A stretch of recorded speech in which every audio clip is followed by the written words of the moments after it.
नमो भगवते वासुदेवाय।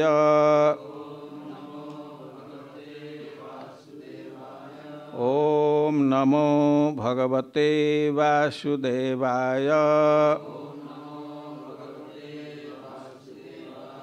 ओम नमो भगवते वासुदेवाय।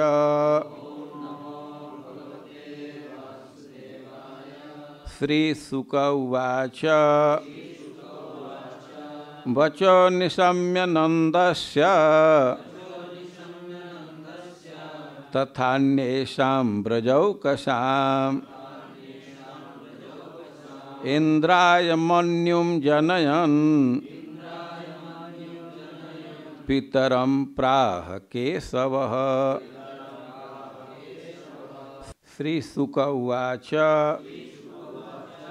श्रील सुखदेव गोस्वामी ने कहा,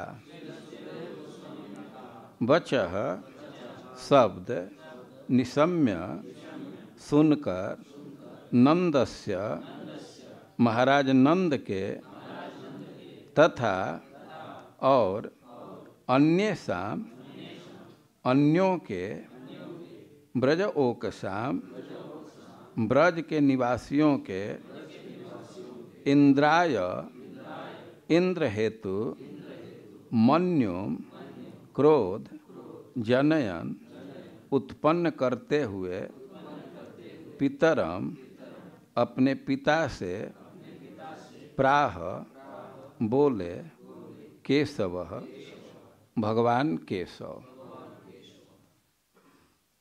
अनुवाद और तात्पर्य। अनुवाद। श्रील सुखदेव गोस्वामी ने कहा, जब भगवान केशव श्री कृष्ण ने अपने पिता नंद के तथा ब्रज के अन्य वरिष्ठ जनों के कथनों को सुना तो इंद्र के प्रति क्रोध उत्पन्न करने के उद्देश्य से उन्होंने अपने पिता को इस प्रकार संबोधित किया। तात्पर्य। श्रीधर स्वामी बतलाते हैं कि भगवान श्री कृष्ण की आंतरिक इच्छा न केवल किसी देवता का अपमान करने की थी, अपितु उस मिथ्या गर्भ के पर्वत को ढहा देने की थी जो श्री भगवान के उस क्षुद्र सेवक के मन में उत्पन्न हुआ था, जो इंद्र के रूप में भगवान का प्रतिनिधित्व कर रहा था। इस प्रकार भगवान श्री कृष्ण गोवर्धन पर्वत उठाकर गोवर्धन पूजा नामक उल्लासपूर्ण वार्षिकोत्सव का शुभारंभ करेंगे और वे अपने प्रिय भक्तों के साथ उस पर्वत के नीचे अनेक दिवसों तक बसे रहने की मनमोहक लीला आनंद मनाएंगे। मनमोहक लीला का आनंद मनाएंगे। जगत गुरु श्रील प्रभुपाद की।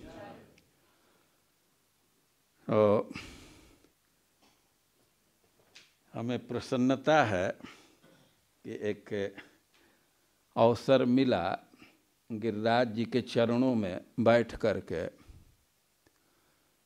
उनके लीला का स्मरण करने का। और दूसरी विशेषता है कि ऐसे लोगों के बीच में बैठने का सुयोग मिला जो सब भागवत के ही चिंतन मनन में लगे हुए। हम भी यहाँ के अनुरूप कुछ कथा बोलना चाहते थे लेकिन हमें समय नहीं मिल पाया बहुत पढ़ने का।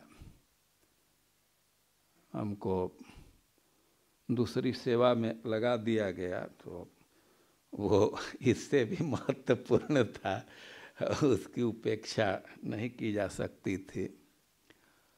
लेकिन जो भी हो, आप श्रीमद् भागवतम में गिरिराज धरण की लीला पढ़ते हैं।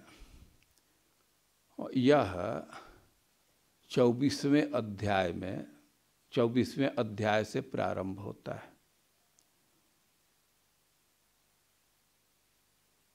जैसा कि इस अध्याय में ये जो श्लोक है और इस लीला का जो क्लू है, जो मुख्य बिंदु है, उसका निर्देश कर रहे हैं कि इंद्राय मन्युम जनयन पितरम प्राह केशव।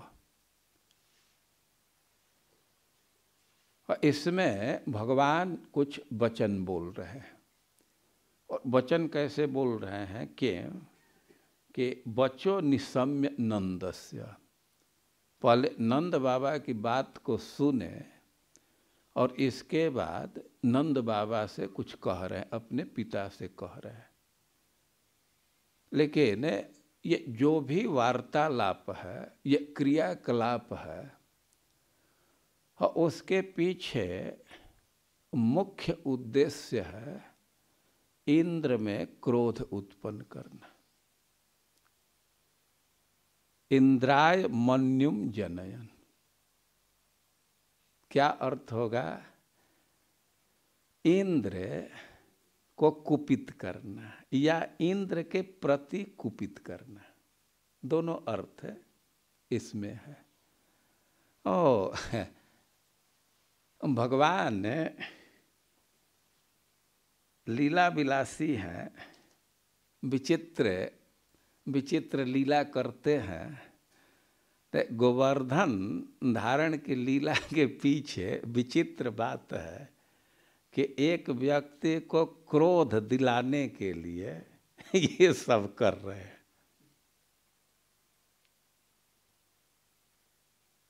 क्रोध तो बहुत बुरा चीज है, लेकिन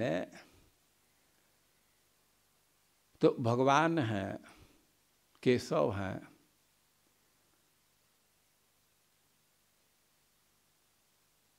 ये जानते हैं कि किस चीज का उपयोग कैसे किया जा सकता है।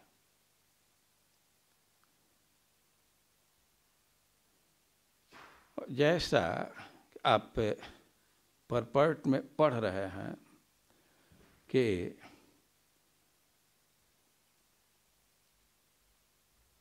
भगवान श्री कृष्ण ने गोवर्धन पर्वत उठाकर गोवर्धन पूजा नामक उल्लासपूर्ण वार्षिकोत्सव का शुभारंभ करेंगे। भगवान एक वार्षिकोत्सव का शुभारंभ करना चाहते हैं, और यह वार्षिकोत्सव बहुत महत्वपूर्ण है।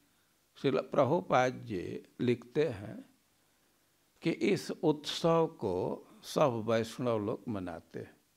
कोई भी मंदिर है तो अन्नकूट का उत्सव जरूर मनाते हैं, और ये प्रकट हम लोग देख रहे हैं कि यहाँ जो आयोजन है तो अन्नकूट का आयोजन है। तो यह वैष्णव संस्थान के लिए बिल्कुल आवश्यक है। जैसा श्रीमद् भागवतम में गिरिराज धरण की लीला को रखा गया है, आप लोग श्रीमद् भागवतम पढ़ते हैं तो एक चीज ध्यान रखना चाहिए कि जैसे अध्यायों में लीला को रखा गया है तो वही लीला का क्रम नहीं है। क्योंकि ये गिरिराज धरण की, ये गिरिराज पूजन की जो लीला है, तो इसके तिथि के विषय में कोई संशय नहीं है। सारे वैष्णव लोग ये अन्नकूट का उत्सव कार्तिक शुक्ल प्रतिपदा को मनाते हैं। जो गिरिराज धरण की लीला है कार्तिक महीने की, शुक्ल पक्ष की है। तृतीया से नवमी तक भगवान गिरिराज धरण किए थे। आप श्रीमद् भागवतम पढ़ेंगे शरद ऋतु का वर्णन है, पूर्वराग का वर्णन है गोपियों का, और इसके बाद वो चीरहरण की लीला है। फिर यज्ञ पत्नियों पर भगवान कृपा किए, और ये लीला सुखदेव गोस्वामी प्रस्तुत किए। इसके बाद गिरिराज धरण की लीला वे प्रस्तुत कर रहे हैं। और फिर नंद बाबा के विषय में है, और फिर रास लीला है। तो ऐसे आप अध्याय के क्रम से देखें तो ऐसा लगता है कि यज्ञ पत्नियों के कृपा के बाद गिरिराज धरण की लीला आती है, और इसके बाद रास नृत्य की लीला है। लेकिन अब कई एक चीज है विचार करने का है। आप चीरहरण की लीला पढ़ते हैं और स्पष्ट रूप से उल्लेख है कि वह हेमंत ऋतु की लीला। हेमंत मतलब अगहन, मार्गशीर्ष। और गोवर्धन लीला ये कार्तिक महीने की है। और रास नृत्य शरद पूर्णिमा को। अब शरद पूर्णिमा शब्द है, तो शरद ऋतु का जो भी पूर्णिमा है उसको शरद पूर्णिमा कहा जाएगा। तो शरद ऋतु में कौन कौन महीना है? आश्विन और कार्तिक। तो आश्विन महीना के पूर्णिमा को भी शरद पूर्णिमा, और कार्तिक के महीना के पूर्णिमा को भी शरद पूर्णिमा कह सकते हैं। लेकिन मान्यता आश्विन महीना के पूर्णिमा को शरद पूर्णिमा के रूप में है, क्योंकि सबसे सुंदर पूर्णिमा आश्विन महीना की होती। उस दिन मछलियां वो आकाश में उछलती हैं चंद्रमा से संपर्क करने के लिए। मछलियां अपनी भूल महसूस करती हैं। ये चंद्रमा तो हम लोगों के साथ ही थे, लेकिन हम लोग तो एक चमकने वाला जलचर प्राणी ही समझे। लेकिन ये तो अमृत के स्रोत हैं। और बहुत सुंदर पूर्णिमा होता है। आश्विन पूर्णिमा के दिन ही भगवान रासलीला संपादित किए थे। लेकिन आप रासलीला का वर्णन पढ़ेंगे, गोपियां गोवर्धन धारण की लीला का अनुकरण कर रही है। भगवान का अन्वेषण करते करते वे कृष्ण से तन्मय हो गई और भगवान के लीला का ही अनुकरण करने लगी। तो उसमें आप स्पष्ट पढ़ेंगे, एक गोपी कह रही है कि भय मत करो, हम रक्षा का विधान कर देंगे। और ऐसा कह करके अपने ओढ़नी को, अपने वस्त्र को ही गिरिराज जी के रूप में धारण कर रही। तो इस घटना से स्पष्ट है कि ये जो गोवर्धन धारण की लीला है वह रास लीला के पहले का। लेकिन अब ऐसा नहीं कह सकते कि यज्ञ पत्नियों पर कृपा करने के बाद की लीला है।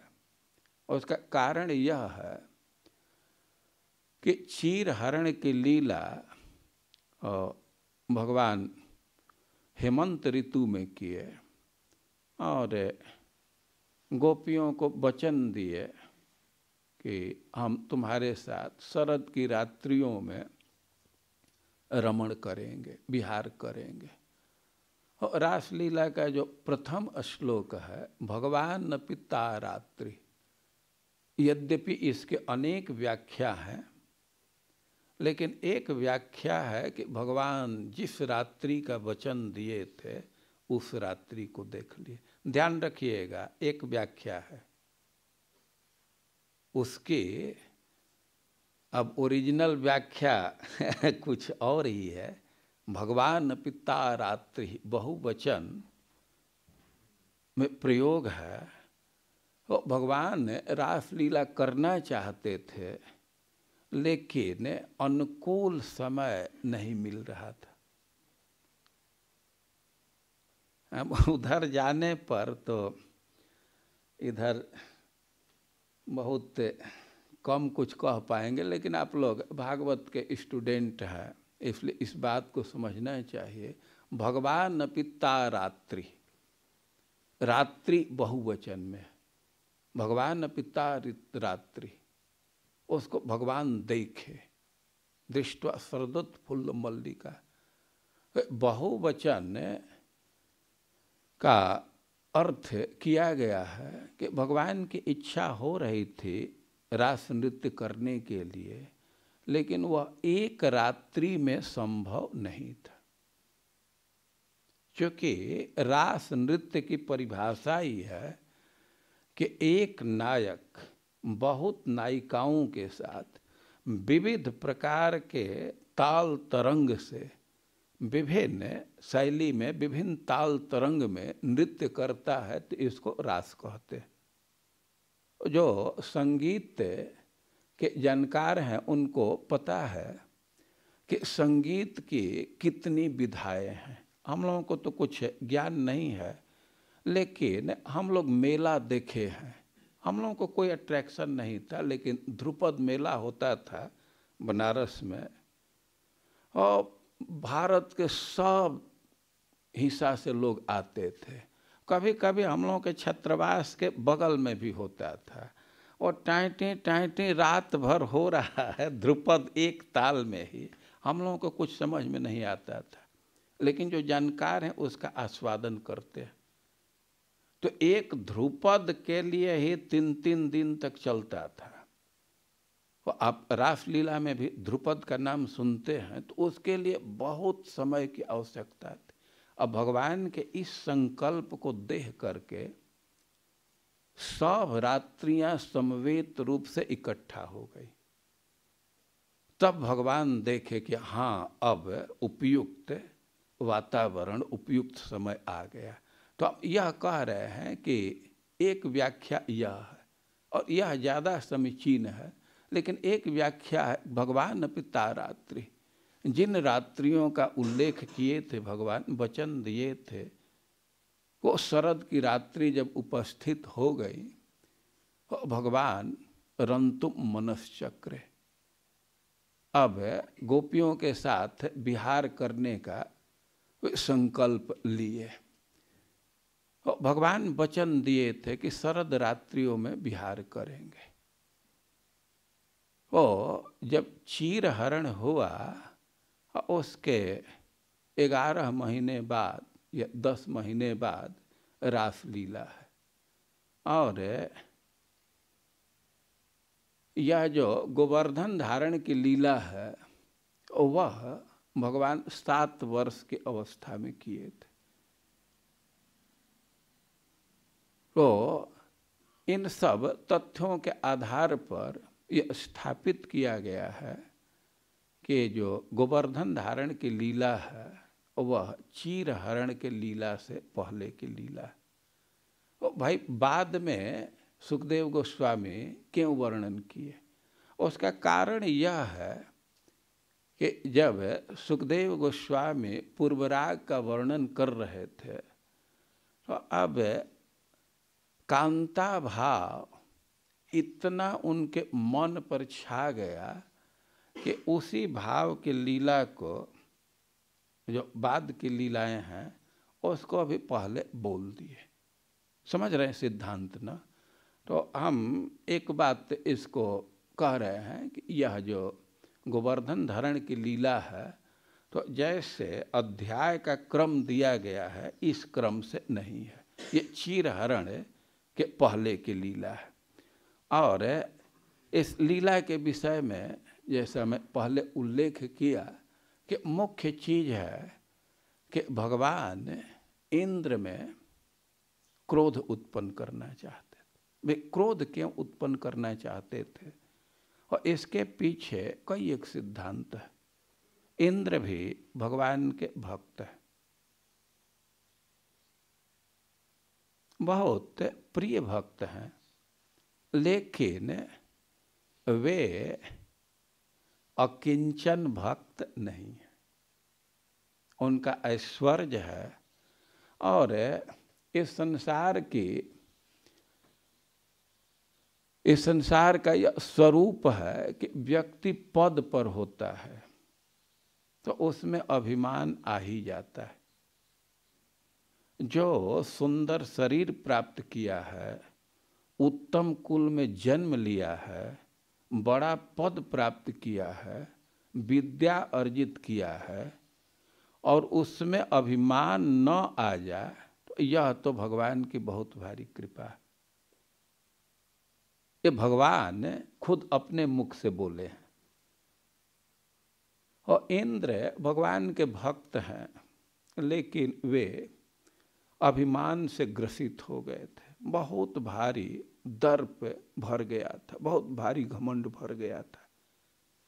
और इन बातों को आप समझ सकते हैं उनके वचन से। वे कैसे भगवान के विषय में, ब्रजवासियों के विषय में बोल रहे हैं, तो उनके वचन से आप समझ सकते हैं कि कितने घमंड में।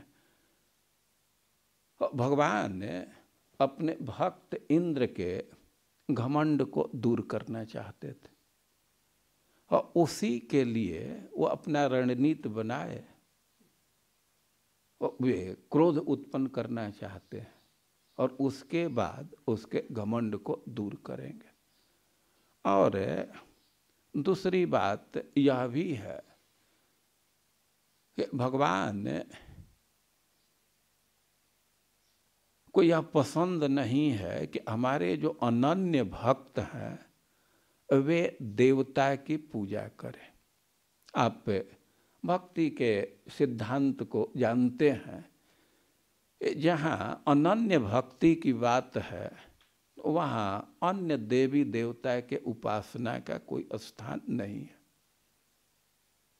हरिरेव सदाराध्य सर्वदेव बरेश्वर, स्पष्ट निर्णय दिया गया है कि हर स्थिति में भगवान हरि ही आराध्य है, क्योंकि सभी देवताओं में वे श्रेष्ठ हैं। इसके साथ यह जरूर है कि इतरे ब्रह्म रुद्राद्या नावधेया कदाचन, इस अंश पर भी ध्यान देना चाहिए। कभी कभी हम लोग देखते हैं कि कुछ भक्तों का ग्रुप है कि अनन्यता के नाम पर देवी देवता का अपमान करता है। तो ऐसा भी नहीं होना चाहिए। देवी देवता का अपमान करने से भक्ति में ह्रास हो जाता है, यह सेवा अपराध है और इससे भी सावधान रहना चाहिए। और भगवान को यह पसंद नहीं है कि हमारे जो नित्य परिकर हैं वह देवता की पूजा करें। अरे जो शुद्ध भक्त हैं तो उनका तो कर्तव्य है कि भगवान की पूजा करें और भगवान के भक्तों की पूजा करें। तदीय सेवा कृष्णानुशीलन, कृष्ण और कृष्ण के जो प्रिय हैं और उनका अनुशीलन, यह उत्तमा भक्ति है। और भगवान इस सिद्धांत की भी स्थापना करना चाहते हैं और इसके लिए वे अपनी योजना किए हैं। और सुखदेव गोस्वामी इसका बीच बीच में संकेत किए हैं कि भगवान किस उद्देश्य से और किस ढंग से इस लीला को संपादित करना चाहते हैं। तो हम लोग जैसे लीला का प्रस्तुत किया गया है और उस हिसाब से विचार करें। सुखदेव गोस्वामी कह रहे हैं कि भगवान अपि तत्रैव बलदेवेन संयुत, भगवान भी वहीं रहते हुए गोपान अपश्यन गोपान इंद्र जाग कृतोद्यमान, कह रहे हैं कि भगवान अपि तत्रैव बलदेवेन संयुत, भगवान भी बलदेव जी के साथ, बलराम जी के साथ तत्र एव निवसन, वहीं निवास करते हुए इंद्रजाग कृतोद्यमान गोपान अपश्यत, गोपों को देखे जो इंद्र यज्ञ के लिए उद्यम में लगे हुए थे। तो भगवान अपि, अपि शब्द का कनेक्शन है, इसके पीछे यज्ञ पत्नियों की कथा है और उसमें सुखदेव गोस्वामी कह रहे हैं कि यज्ञ व्यक्तियों के अपने पत्नियों के भगवत कृपा को देख करके, जो उनके पति लोग थे, ब्राह्मण लोग थे मथुरा के, तो वे भी भगवान के भक्त हो गए। पहले तो भगवान के प्रति उनकी बहुत भक्ति नहीं थी, क्योंकि डायरेक्ट भगवान के लिए भोजन मांगने के लिए सखा लोग गए थे, वे मांग रहे थे, प्रणाम करके मांग रहे थे, लेकिन उधर वे लोग ध्यान ही नहीं दिए, हाँ ना कुछ नहीं बोले। लेकिन जब अपने पत्नियों के व्यवहार को देखे और उनके मन में भी भक्ति का संचार हो गया, वे भगवान के भक्त हो गए, श्रद्धा भर गई। लेकिन कंस के भय से न चचाल, वहां से हटे नहीं, भक्ति हृदय में आ गई, लेकिन अब भगवान के पास गए नहीं, वहीं रुके। वो कह रहे हैं कि जैसे यज्ञ ब्राह्मण वहीं रुके, और कह रहे हैं कि भगवान भी वृंदावन में ही रह रहे थे, तो वहाँ से अपि शब्द का संबंध है। अब एक विशेष घटना का उल्लेख कर रहे हैं कि वृंदावन में रहते हुए ही अपश्यन इंद्र गोपान, वे गोपों को देखे, इंद्रजाग कृतोद्यमान, वे देख रहे हैं कि जितने भी गोप हैं तो बहुत उद्यम में लगे हुए हैं, बहुत भाग दौड़ कर रहे हैं, बहुत बहुत साज सामान जुटा रहे हैं। और इसको वे देखे, और सुखदेव गोस्वामी कह रहे हैं कि तद्भिज्ञोपि भगवान सर्वात्मा सर्वदर्शन, और भगवान उनको देख रहे हैं तो सब चीज जानकारी है कि किस लिए ये लोग उद्योग कर रहे हैं, ये उपक्रम प्रारंभ किए हैं। भाई कैसे वे जान गए, छोटे बच्चे हैं, तो कह रहे हैं कि सर्वदर्शन, वे व्यक्ति के एक एक चीज को समझते हैं, हृदय के संकल्प तक को समझते हैं। वे कैसे समझते हैं? सर्वात्मा, वो सर्वव्यापक हैं, बाहर भीतर सब जगह हैं, और इसलिए सर्वदर्शन, वे एक एक चीज जानते हैं। हम लोग तो परिच्छिन्न हैं, अब इस कमरे में है तो बाहर नहीं है, तो दृष्टि के सामने जो चीज है उसका कुछ कुछ ज्ञान रखते हैं।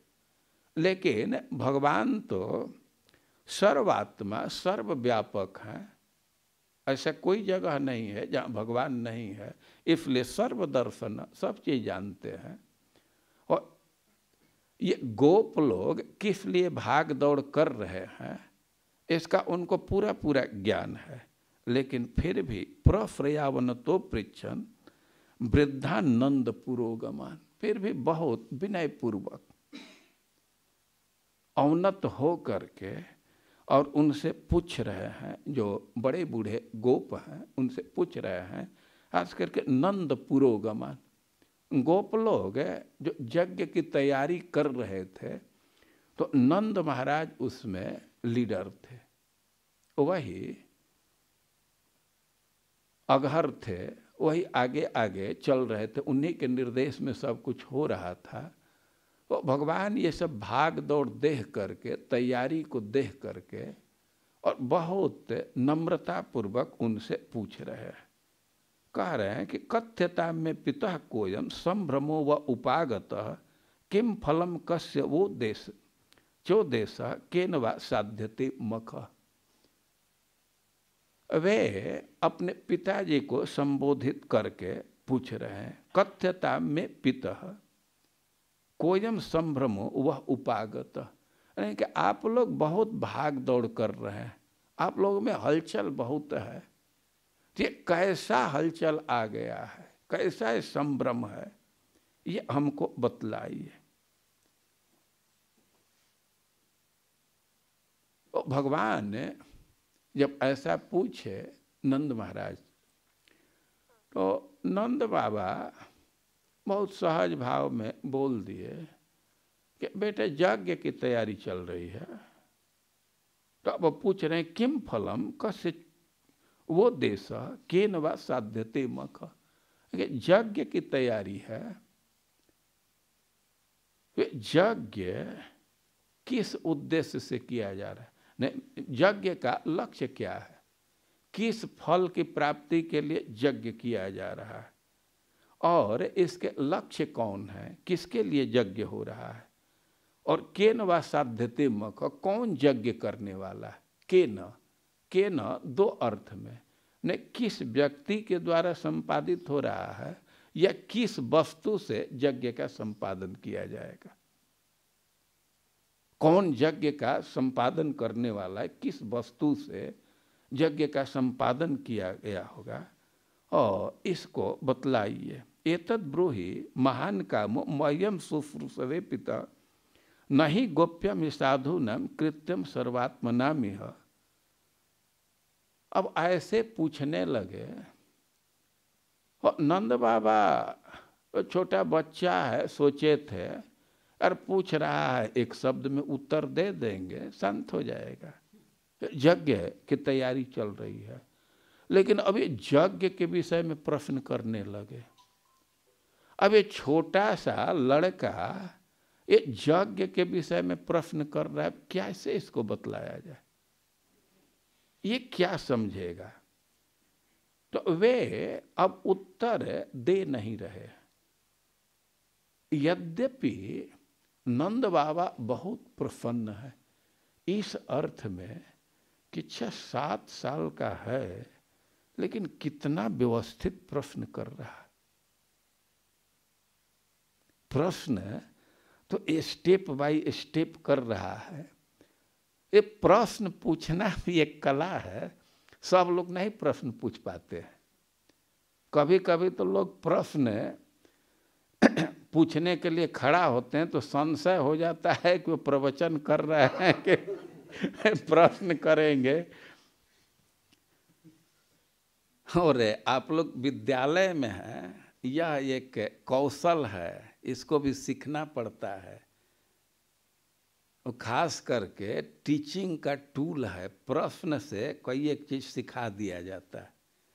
प्रश्न केवल जानने के लिए नहीं पूछा जाता है, खास करके टीचिंग के फील्ड में प्रश्न पूछ करके कोई एक चीज सिखा दिया जाता है, या प्रश्न के द्वारा बुद्धि को, मन को ठीक पॉइंट पर पहुंचा दिया जाता है। ये सब है। यहाँ टीचर्स ट्रेनिंग है तो ये क्वेश्चन भी एक मुख्य आइटम होता है। और नंद बाबा बड़े प्रसन्न हैं, छोटा लड़का है लेकिन प्रश्न बहुत अच्छा पूछ रहा है। वो प्रश्न अच्छा से पूछ दीजिए तो कोई जरूरी नहीं है कि उत्तर भी वैसे ही आसानी से दे दिया जाएगा। कभी कभी तो हम लोगों से प्रश्न लोग निकुंज के विषय में पूछने लगते हैं। अब प्रश्न बड़ा सटीक होता है लेकिन उत्तर का तो ज्ञान ही नहीं है, उनको उत्तर हम लोग कैसे देंगे। नंद बाबा बहुत प्रसन्न है कि प्रश्न पूछ रहा है, अच्छा पूछ रहा है, लेकिन अब उत्तर देने पर समझेगा नहीं समझेगा तो चुप रहे, अब कुछ बोल नहीं रहे हैं। अब मानो भगवान को ऐसा लगा कि क्यों चुप हैं, कि हमको बतलाना नहीं चाहते हैं। कभी कभी किसी से प्रश्न किया जाता है लेकिन वो प्रश्न का उत्तर देना नहीं चाहता है, तो वो चुपचाप कोई दूसरा बात करने लगता है। तो नंद बाबा से वो कम से कम 4 प्रश्न कर दिए कि अब यज्ञ है किस फल से, किस फल के लिए, और किसका यज्ञ किया जा रहा है, किस साधन से किया जाएगा, और करने वाला कौन होगा। वो चुप हैं।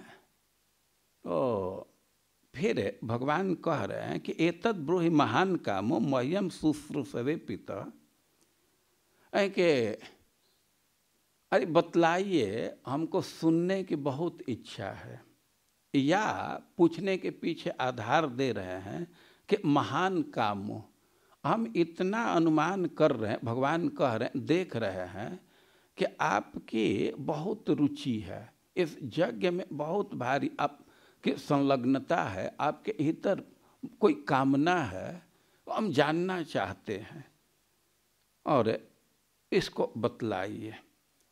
लेकिन अब नंद बाबा कुछ देर चुपचाप हैं। अब जो सोच करके कि बच्चे को कैसे समझाएं, तो अब ये समझ रहे हैं, भगवान समझ रहे हैं कि लगता है कि हमको बतलाना नहीं चाहते हैं। तब सिद्धांत दे रहे हैं कि नहीं गोप्यम साधु नाम कृत्यम सर्वात्म नामी है, कि जो साधु पुरुष हैं और उनके लिए कुछ गोप्य नहीं होता है।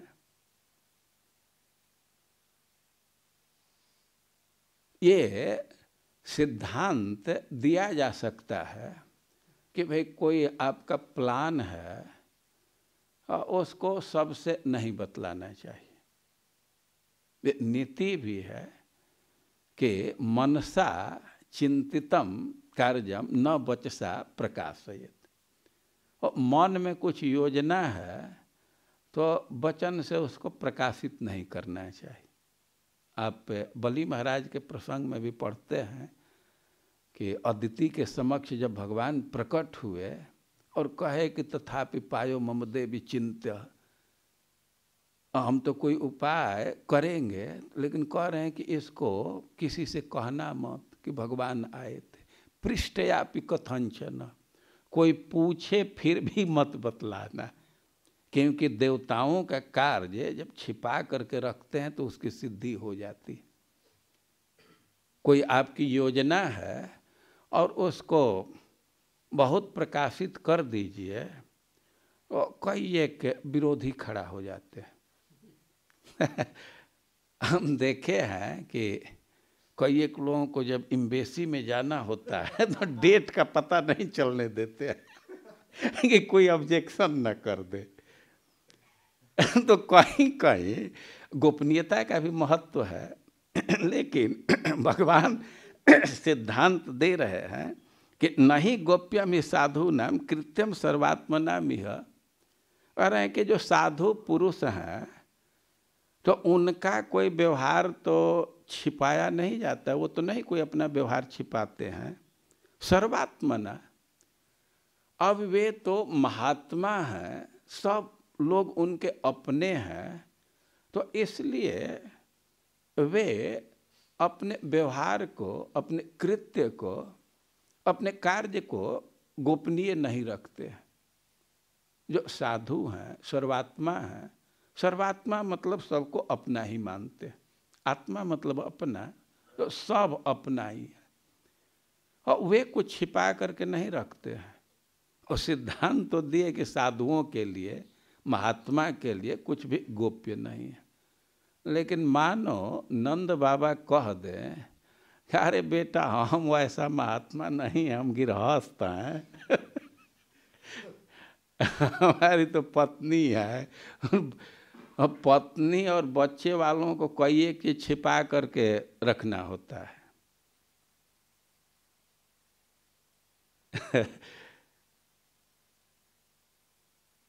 ये ब्रह्मचारियों का समाज है, लेकिन कई एक गृहस्थ भक्त लोग हैं कि किसी को कुछ दक्षिणा देने की योजना है, कुछ डोनेशन देने की योजना है, या अपने भाई बहन को कुछ सहायता करना है, तो अपने पत्नी से छिपा कर रखते हैं। कहीं पत्नी को बतला दिए तो ऑब्जेक्शन खड़ा हो जाएगा एक भक्त हैं, वे सुना रहे थे, उनके घर में एक लड़का नौकरी ज्वाइन किया, उसके बहन का विवाह था। वो खुशी खुशी अपने बहन के विवाह में खर्च करने के लिए कुछ पैसा दे दिया। तो उसकी पत्नी कह रही है, अरे पैसा विवाह के लिए दे दियो, नौकरी का पैसा बहन के विवाह में दिया जाता है तो खेती के पैसा से होता है। नौकरी का पैसा दिया जाता है। नंद बाबा ये कह सकते हैं भाई हम लोग तो गृहस्थ हैं, हम लोग सब चीज़ों पे नहीं रखते हैं, कुछ छिपाना पड़ता है। अब कह रहे हैं कि अस्ति स्व पर दृष्टि नाम अमित्रो दास्त विद्विषाम। कि हाँ ठीक है, अब भाई जो उस लेवल का महात्मा नहीं है, अभी उसको स्व और पर बुद्धि है कि हमारा है, ये पराया है, और उसके लिए ये सिद्धांत है, वो सब चीज़ें प्रकट नहीं करता है। जो सर्वात्मा है और उसके लिए तो सब है, अपने ही हैं, तो कुछ छिपा करके नहीं रखता है। और जो साधु है, अब साधु है तो कोई जुगुप्सित कार्य तो करेगा नहीं, कोई निंदनीय कार्य कर रहा है तब छिपाने की जरूरत है ना। निंदनीय कार्य नहीं है तो उसको छिपाने की क्या जरूरत है। और नंद बाबा मानूंगा कि हम लोग उस लेवल के नहीं हैं, न महात्मा है न साधु ऐसा है। तो भगवान कह रहे हैं कि अच्छा ठीक है, तो इस स्थिति में भी तो हमसे कुछ छिपाने की आवश्यकता नहीं है। हम मानते हैं कि जिसकी स्व और पर बुद्धि है, मतलब किसी को अपना मानता है, किसी को पराया मानता है, और जो पराया है, शत्रु पक्ष है, तो उससे से तो अपनी बात नहीं कहनी चाहिए। तो दो पक्ष हुआ, अपना हितैषी पक्ष, सुहृद पक्ष और विपक्ष। तो विपक्ष से अपनी योजना को कहना ठीक नहीं है, लेकिन केवल दो ही पक्ष नहीं होता है, एक और पक्ष होता है, उसको उदासीन कहते हैं। वो न सुहृद है न विरोधी है, उदासीन है, वो बीच का है। लेकिन उदासीन का भी दो भाग कर देंगे। वो कैसे दो भाग कि कुछ उदासीन व्यक्ति होते हैं जो सुहित पक्ष के।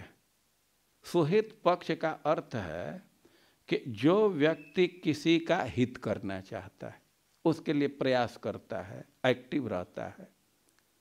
लेकिन कुछ लोग उदासीन हैं, वे सुहित पक्ष के हित चाहते हैं, लेकिन कोई वो व्यवहारिक स्तर पर नहीं आते हैं।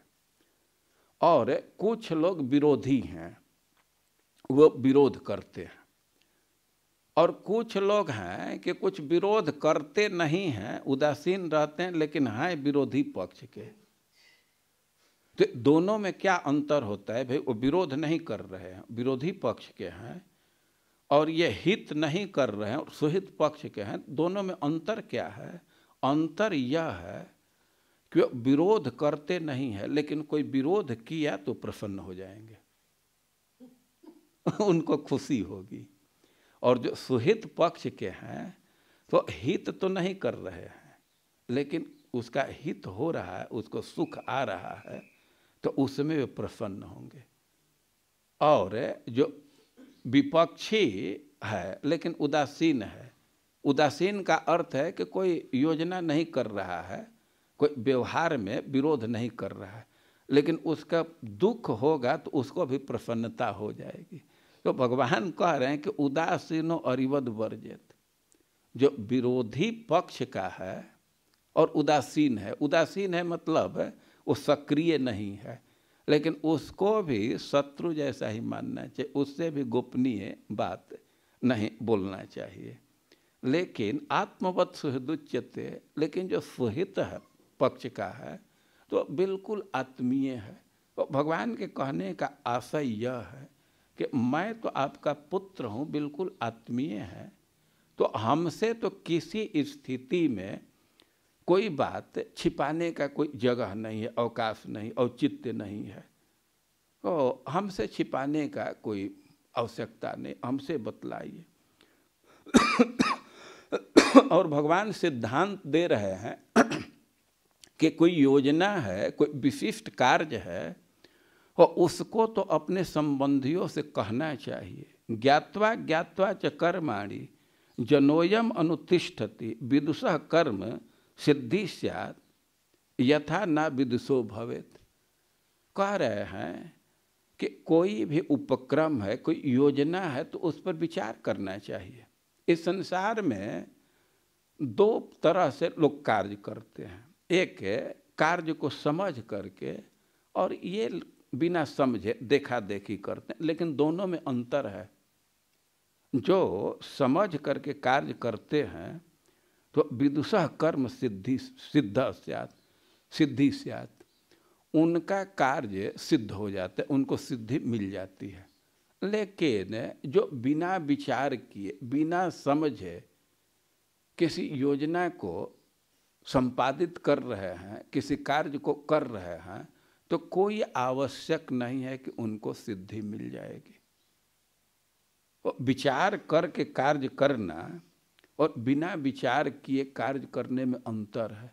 और भगवान का आशय यह है कि हम तो अपने हैं, और आप लोग जो कार्य कर रहे हैं तो आप लोग आपस में विचार किए होंगे, और हम भी विचार कर सकते हैं। तो इस बात को कहने में कोई दिक्कत नहीं है। तत्र तावत् क्रिया जोगो भवतां किम विचारितः अथवा लौकिकस्तन में पृच्छतः साधु भण्यता। और भगवान आग्रह कर रहे हैं कि ये जो तैयारी चल रही है, और इसके विषय में बतलाइए, साधु भण्यता, खूब अच्छा से बतलाइए। और प्रश्न कर रहे हैं कि तत्र तावत् क्रिया जोगो भवतां किम विचारितः। भवतां क्रिया जोगा, ये जो लोग आप लोग उपक्रम कर रहे हैं, जिस यज्ञ की तैयारी कर रहे हैं, तो क्या विचारित है, मतलब शास्त्र सम्मत है? ये शास्त्र के विचार से कर रहे हैं कि अथवा लौकिकस, ये केवल लौकिक है, देखा देखी कर रहे हैं। अब इस बात को मैं पूछ रहा हूँ, तो खूब अच्छा से इसको बतलाइए, हमें बहुत जानने की आवश्यकता है। और जब भगवान बहुत अपना आग्रह प्रकट कर रहे हैं और बड़ा व्यवस्थित ढंग से प्रश्न कर रहे हैं, तो नंद बाबा प्रसन्न हैं अपने पुत्र के बुद्धि को देख करके, उसके योग्यता को देख करके, और उसके आग्रह को देख करके बतलाना प्रारंभ किए। तो कह रहे हैं कि पर्जन्यो भगवान इंद्रो मेघास्तस्यात्म मूर्तय। भगवान कह रहे हैं कि साधु भण्यता, खूब अच्छा से बतलाइए। हो नंद बाबा भी बतलाना प्रारंभ किए। वो सिद्धांत दे रहे हैं कि पर्जन्यो भगवान इंद्रो मेघास्तस्यात्म मूर्तय। जो पर्जन्य है, वर्षा है, तो उसके कंट्रोलर भगवान है, इंद्र हैं, भगवान इंद्र हैं। और मेघास्तस्यात्म मूर्तय, और ये जो मेघ हैं, बादल हैं, तो उनके ही प्रतिनिधि हैं या उनके ही स्वरूप हैं। ते भी वर्षन्ति भूतानां प्रीणनम जीवनम पय। और ये मेघ ही वर्षा करते हैं। और वर्षा का क्या मतलब है कि भूतानां जीवनम, वह वर्षा करते हैं, पय जल बरसाते हैं, लेकिन जल ही लोगों का जीवन है, और यही प्रसन्नता है। ये क्रम समझ सकते हैं कि जब बादल वर्षा करते हैं तो वर्षा जल की होती है, लेकिन वही जल कारण बनता है अन्न का, फल का, सब्जी का। वो जल न रहे तो अब पोषण तो नहीं हो पाएगा। जो जीवन है, जीवन की सामग्री है, तो उसको नहीं प्राप्त कर सकते। और जीवन की सामग्री ही नहीं रहेगी खाने पीने का ही सामान, तो प्रसन्नता का कोई प्रश्न ही नहीं है। और एक तरह से भगवान इंद्र ही नियामक हैं, वही जल देते हैं और उसी से लोगों का जीवन है, उसी से प्रसन्नता है। तो तम तात वयमन्ये च वारमूचम पतिमीश्वरम द्रव्यस्तरेतसा सिद्ध यजंते क्रतुभिर नरा। नंद बाबा कह रहे हैं कि वारमूचम पतिमीश्वरम, जो वारमूचम बादलों के ईश्वर हैं, बारी मूचम जो जल देते हैं, और उनके जो ईश्वर हैं, कंट्रोलर हैं, तो हम लोग और दूसरे लोग भी उन्हीं की पूजा करते हैं, उन्हीं की आराधना करते हैं। और आराधना कैसे करते हैं, यज्ञ कैसे करते हैं, तो द्रव्यस्तरेतसा सिद्ध है। अब उनके प्रभाव से ही, उनके प्रोडक्ट से ही जो द्रव्य प्राप्त होता है, वे वर्षा करते हैं और उसी से अन्न प्राप्त होता है, फल प्राप्त होता है। तो उसी समान से हम लोग उनकी पूजा करते हैं, उनका यज्ञ करते हैं। और तच्छेषेण उपजीवन्ति त्रिवर्ग फल हेतवे पुंसम पुरुष कारणम पर्जन्य फल भावन। नंद बाबा कह रहे हैं कि इंद्र ही, इधर था कहीं मैं रख दिया, किधर रखा, इंद्र ही जीवन के कारण है, वही जीविका के साधन है। और भगवान कह सकते हैं कि वे कैसे कारण है। अरे व्यक्ति को पुरुष कारण अपना व्यवसाय करता है, उद्यम करता है, कुछ क्राफ्ट सीखता है, उससे उसकी जीवन चलती है। वो कह रहे हैं कि सबके पीछे वर्षा ही मूल कारण। अरे भाई कोई बढ़ई हो या और भी कुछ कर रहे हैं, तो वृक्ष इत्यादि का पोषण, लकड़ी का भी पोषण तो वर्षा से ही होता है। ये कुछ लोग फूड इंजीनियर है, वो पुरस्कार अपना वो प्रोसेस करते हैं, लेकिन अन्न तो वर्षा से प्राप्त होता है ना। तो ये जो हमारा कौशल है, तो अभी तो अंततः वर्षा पर ही निर्भर है। और कह रहे हैं कि वो वर्षा सबका जीवन है और उसके कंट्रोलर इंद्र हैं, और इसलिए हम लोग इंद्र के यज्ञ करते हैं। और अब एक बात और कह रहे हैं कि येनम विसृजेत धर्मम पारंपर्य परंपरया गतम नर कामाद द्वेषाद भयाद लोभाद सवै नापनोति शोभनम। कि जो यज्ञ नहीं करेगा, अब लोभ बस या किसी के भय बस या द्वेष बस, और उसकी अच्छी स्थिति नहीं रहेगी, उसके जीवन में प्रसन्नता की प्राप्ति नहीं होगी। हम लोग यज्ञ करते हैं तो जीवन प्रसन्न रहता है और त्रिवर्ग फल हेतवे। और केवल खाने पीने की ही बात नहीं है, और भी धर्म कर्म दान दक्षिणा जो भी है वो सब वर्षा पर ही आधारित है। वो सबको सिद्ध करने के लिए हम लोग इंद्र की प्रसन्नता के लिए यज्ञ करते हैं। अब सुखदेव गोस्वामी कह रहे हैं कि बचो निशम्य नंदस्य तथान्येषां ब्रजौकसाम इंद्राय मन्युम जनयन पितरम प्राह केशव। जब इस प्रकार नंद बाबा के वचन को सुने और भी दूसरे ब्रजवासी भी इसका समर्थन कर रहे थे, अन्येषां ब्रजौकसाम, अपने पिता की बात भी सुने और दूसरे ब्रजवासियों का भी, दूसरे भी नंद महाराज के बात का समर्थन कर रहे थे, तो इंद्राय मन्युम जनयन पितरम प्राह केशव। सुखदेव गोस्वामी कह रहे हैं कि इंद्र के प्रति क्रोध उत्पन्न करने के लिए भगवान अपने पिता से इस बात को बोल रहे। वे प्रश्न होगा कि देवता में क्रोध उत्पन्न करना चाहते हैं, उनको भय नहीं है। केशव, वे तो ब्रह्मा और शिव के भी नियामक हैं, उनके भी नियंता हैं, उनको क्या भय है? तो क्रोध उत्पन्न करने के लिए वचन बोल रहे हैं।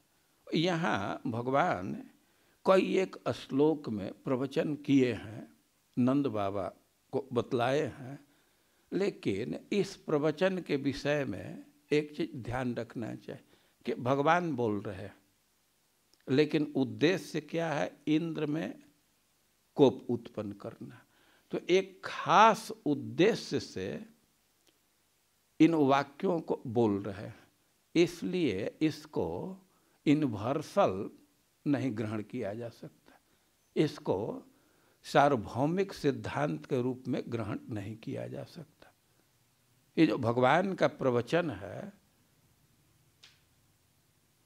भगवान डायरेक्ट बोल रहे हैं, लेकिन अब जैसे गीता बोले हैं, गीता को जिस रूप में ग्रहण करते हैं उस रूप में इसको ग्रहण नहीं कर सकते। क्या दोनों में अंतर है? गीता बोले भगवान वो कर्तव्य का निर्धारण करने के लिए अर्जुन के समक्ष ये समस्या थी कि कार्पण्य दोष से बाधित हो रहे थे। तो यह श्रेय, अब जिससे मंगल हो, इससे कल्याण हो, तो उस बात के विषय में प्रश्न किए। और गीता का जो उपदेश है वो लोगों के कल्याण के लिए, खास करके कार्पण्य दोषोपहत। कार्पण्य दोष का अर्थ है कि जो अपने पूंजी का उपयोग नहीं कर रहे, कार्पण्य दोष। कृपण के भाव को कार्पण्य कहते हैं। कृपण और दरिद्र में अंतर होता है। दरिद्र उस व्यक्ति को कहते हैं जिसके पास संसाधन का अभाव, पैसा नहीं है और उसको दरिद्र कहा जाएगा। खाने पीने का सामान नहीं है, उसको दरिद्र कहा जाएगा। लेकिन कृपण किसको कहा जाएगा? कि जिसके पास पैसा है लेकिन खर्च करना नहीं चाहता। तो ये कार्पण्य को समझना चाहिए। कार्पण्य दोषोपहत स्वभाव। अर्जुन में लड़ने की क्षमता थी, अर्जुन की यह क्षमता थी कि अकेले सारे योद्धाओं के साथ लड़ सकते थे, गांडीव उनके पास था। लेकिन जो अमित योद्धाओं के साथ लड़ने की क्षमता रखता है, उसकी स्थिति थी कि अपने शरीर को भी नहीं संभाल सकता, थर थर कांप रहा था। यह स्थिति हो गई कि खड़ा नहीं रह सकता था, बैठ गया। कोई कार्पण्य दोष है। क्षमता है उनके पास, लेकिन उसका उपयोग करने में वे सफल नहीं। तो केवल अर्जुन की यह स्थिति नहीं है, अर्जुन से कहीं अधिक कृपण हम लोग हैं। बहुत भारी संपत्ति है। मल्लक्षण मिमम कायम, ये भगवान जो शरीर दिए हैं, इससे भगवान की प्राप्ति की जा सकती, लेकिन उस कार्य के लिए उपयोग नहीं कर रहे हैं, तो कृपण नंबर 1। बहुत भारी कार्पण्य दोष से हम लोग बाधित हैं। भगवान यह जो मनुष्य शरीर दिए हैं, इसमें ऐसी शक्ति प्रदान किए हैं कि इससे ब्रह्म साक्षात्कार हो सकता है। श्रीमद् भागवतम में श्लोक है, सृष्ट्वा पुराण अजयात्म शक्ति, सृष्ट्वा पुराण विविधान अजयात्म शक्ति। भगवान बहुत बहुत शरीर की रचना की अपने माया शक्ति के सहयोग से। वृक्षान सरीसृपान, वृक्ष बनाए, रेंगले वाले, उड़ने वाले, पक्षी बनाए, चलने वाले, लेकिन तैतै रतुष्ट हृदय, बहुत बहुत प्रकार की सृष्टि किए, लेकिन उनका हृदय संतुष्ट नहीं हुआ। तो जब ब्रह्मा व लोकधिषण, जब ऐसे शरीर की रचना किए जिसमें ऐसा विवेक है कि ब्रह्म साक्षात्कार किया जा सकता है, तो मुदम अवाप, उनको प्रसन्नता हुई।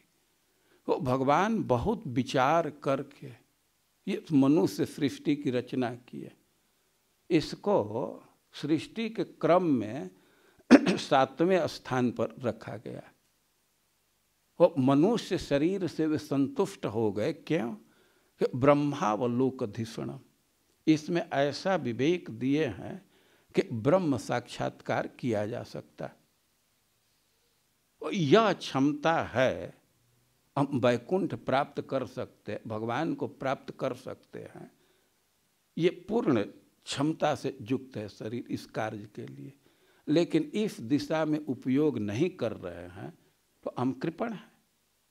बहुत भारी संपदा हमारे पास है लेकिन इसका उपयोग नहीं कर रहे। तो ऐसे लोगों के लिए भगवद गीता श्रेय के लिए। लेकिन यहाँ जो भगवान का प्रवचन है तो मन्युम जनयन, क्रोध उत्पन्न करने के लिए, और इसलिए भगवान के प्रवचन को गीता जैसा ग्रहण नहीं किया जा सकता। ये एक सीमित उद्देश्य से बोला गया। इस प्रवचन में कई एक प्रकार के दोष भी निकाले जा सकते। तो अब भगवान को अवसर मिला तो अपने पिताजी से कहने लगे। अब बहुत हम विस्तार से नहीं जा सकते। नंद बाबा सिद्धांत दिए थे कि हम लोग इंद्र की आराधना करते हैं, वे देवता हैं, क्योंकि उन्हीं से हमें जीवन की सामग्री प्राप्त होती है। जो भी सुख सुविधा है उसके मूल कारण वे हैं। भगवान सिद्धांत देने लगे कि कैसी बात कर रहे हैं, अरे ये तो प्रसिद्ध बात है कि कर्म सब कुछ करता है। कर्म से व्यक्ति का जन्म होता है और कर्म से उसको सुख दुख की प्राप्ति होती है। तो हमारे दृष्टि में तो कर्म प्रधान है। भगवान मीमांसा दर्शन को प्रस्तुत करने लगे और बहुत विस्तार से इस विषय पर बोले। कर्मणा जायते जंतुर, ये कर्म प्रधान है और कर्म की ही पूजा करनी चाहिए। कर्म ही पूजा है, कर्म से सब कुछ होता है। और यदि आप ईश्वर की बात कहते हैं, मान लीजिए लॉजिक से कि कोई ईश्वर है भी तो वे भी तो कर्म के अनुसार ही व्यवहार करता है ना। यदि ईश्वर भी है, कोई कंट्रोलर है, वह भी कर्म के अनुसार व्यवहार करता है। वे भगवान यह बोलना प्रारंभ किए कि कर्म से ही सब कुछ होता है। और कोई ऑब्जेक्शन कर सकता है कि कर्म तो जड़ है, उसको फल देने वाला कोई दूसरा है। और भगवान कह रहे हैं कि अच्छा इसको हम मान लेते हैं कि कोई फल देने वाला है, तो जो कर्म करेगा उसी को फल देगा ना, कि बिना कर्म किए फल दे देगा। तो जो ईश्वर है, मान लिया जाए ईश्वर भी, तो वह तो कर्म के अधीन हुआ, कर्म के अनुरूप ही व्यवहार करेगा। तो वह भी तो कर्म का एक तरह से अधीन ही हुआ, कर्म प्रधान है। अरे भाई, कोई कह सकता है कि ना, कैसे ईश्वर का निषेध किया जाए, ये सृष्टि चल रही है तो कोई तो कंट्रोलर होगा। कि ना, ये स्वभाव से चल रहा है और कर्म, ये स्वभाव भी निर्धारित होता है कर्म से, इसका भी सृजन कर्म होता है। तो भगवान कर्म के सिद्धांत को स्थापित कर रहे हैं। और ये जो प्रकृति के संचालन कर रहे हैं तो उसको स्वभाव संचालित करने वाला है। वो एक तरह से सार में कहा जाए, भगवान कर्म मीमांसा के सिद्धांत को उपस्थित कर रहे हैं और निरीश्वरवादी सांख्य को उपस्थित कर रहे हैं। और फिर कह रहे हैं कि यदि आप लोगों की बात मान भी लें कि कोई देवता है, वह जीवन की सामग्री देता है, तो हम इस सिद्धांत से भी विचार करें तो हम तो कहेंगे कि हम लोगों को सब सुविधा देने वाले ब्राह्मण हैं, गाय हैं और गिरिराज जी हैं। भाई, कोई सुविधा देने वाला है जिसको आप देवता कह रहे हैं, उसकी पूजा कर रहे हैं, तो हम तो प्रकट देख रहे हैं कि हम लोगों के लिए जो वन में रहने वाले हैं, तो उनके देवता तो ब्राह्मण हैं। ब्राह्मण इस अर्थ में कि उनके आशीर्वाद से समृद्धि आती है, उनके आशीर्वाद को सुनते हैं। एक गाय से दूध प्राप्त हो रहा है, तो ये जीवन की सामग्री को प्रदान करने गिरिराज जी प्रकट लकड़ी देते हैं, घास देते हैं। तो देवता के सिद्धांत को माना भी जाए कि जीवन की सामग्री वे प्रदान करते हैं, तो हमारे दृष्टि में तो गाय की पूजा होनी चाहिए, ब्राह्मण की पूजा होनी चाहिए, और गिरिराज जी की, इस पर्वत की पूजा होनी चाहिए। ये लोग हम लोगों को सुविधा प्रदान कर रहे हैं। तो भगवान जब इस बात को बोले तो ब्रजवासियों को भी ये बात समझ में आ गई कि हाँ ठीक ही कह रहा है। ये तो गिरिराज जी प्रकट सुविधा प्रदान करते हैं, गाय प्रकट सुविधा प्रदान कर रही। और मानो ब्रजवासी ऐसा कह सकते हैं कि ठीक है भाई, ये भी देवता हैं, इनके भी हम पूजा करेंगे, लेकिन पहले इंद्र की पूजा हो जाए, इसके बाद हम लोग करेंगे। और कि ना, इंद्र के पूजा की आवश्यकता ही नहीं है। अरे इंद्र को आप लोग देखे हैं कभी? वो देता है सुविधा, है आप लोगों को विश्वास? ये तो प्रकट यहाँ देख रहे हैं ना कि गिरिराज जी सुविधा दे रहे हैं। तो वे कह रहे हैं कि हम तो कहेंगे कि गिरिराज जी की पूजा होनी चाहिए। वो कह रहे हैं कि कालात्मना, भगवान जब इस प्रकार की बात बोलने लगे तो सब लोग इसको स्वीकार कर लिए। उसका कारण है कि कह रहे सुखदेव गोस्वामी कह रहे हैं कि कालात्मना भगवता सर्क दर्प जिघांसता।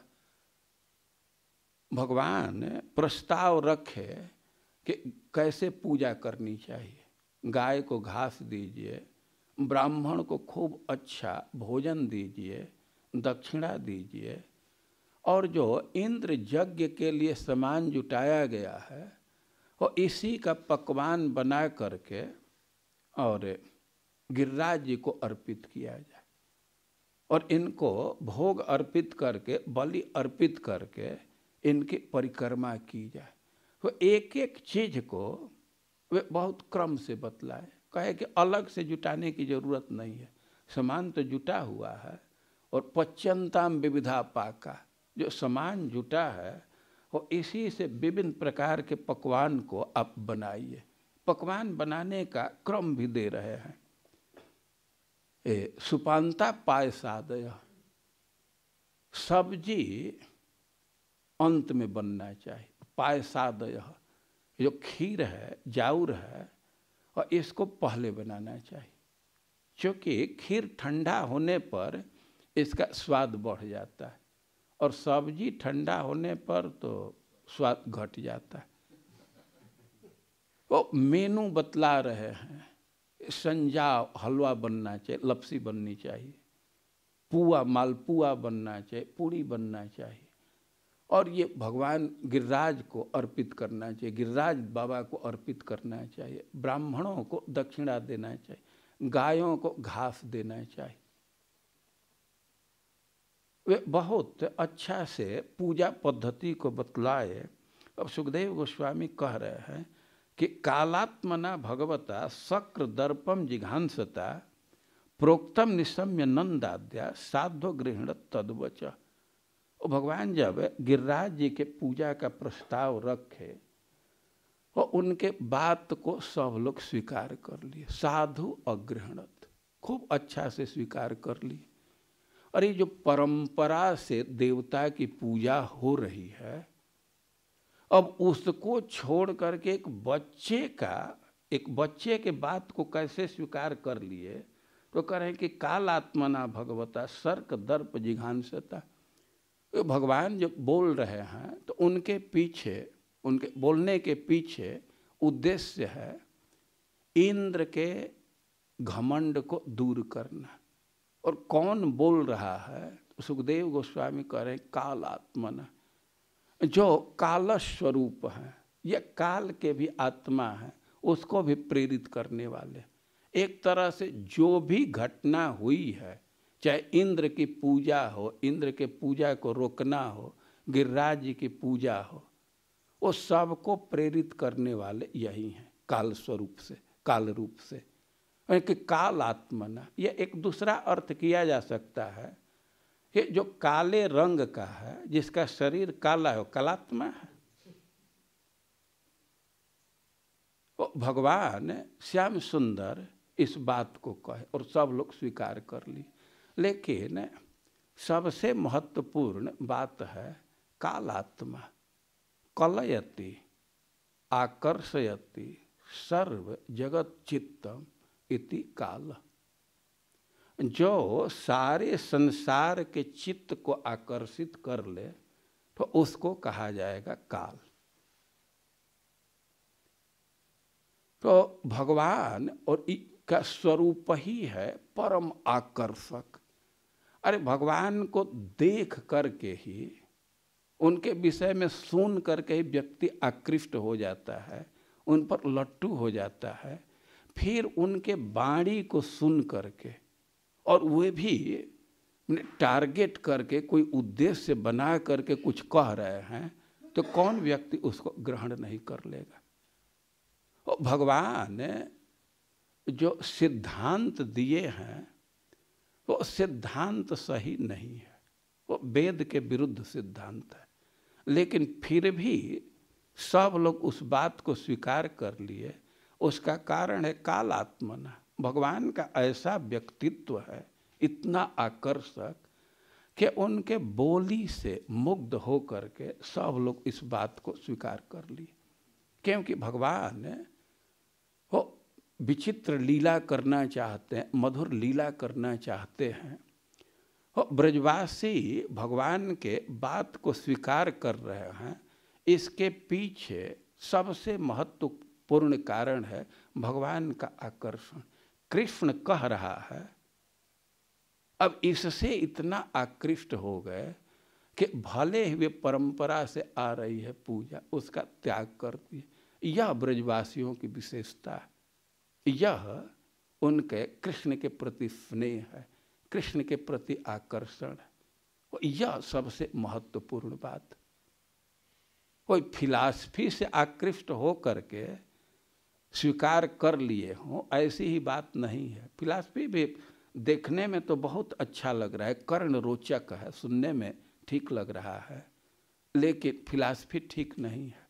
लेकिन भगवान का ऐसा व्यक्तित्व है, ऐसा आकर्षण है कि उनके बोली के जादू से इस सिद्धांत को स्वीकार कर लिए। साधु गृहणत अगृहणत, जैसा भगवान प्रस्ताव दिए थे और उसी के अनुरूप वे व्यवहार करने लगे।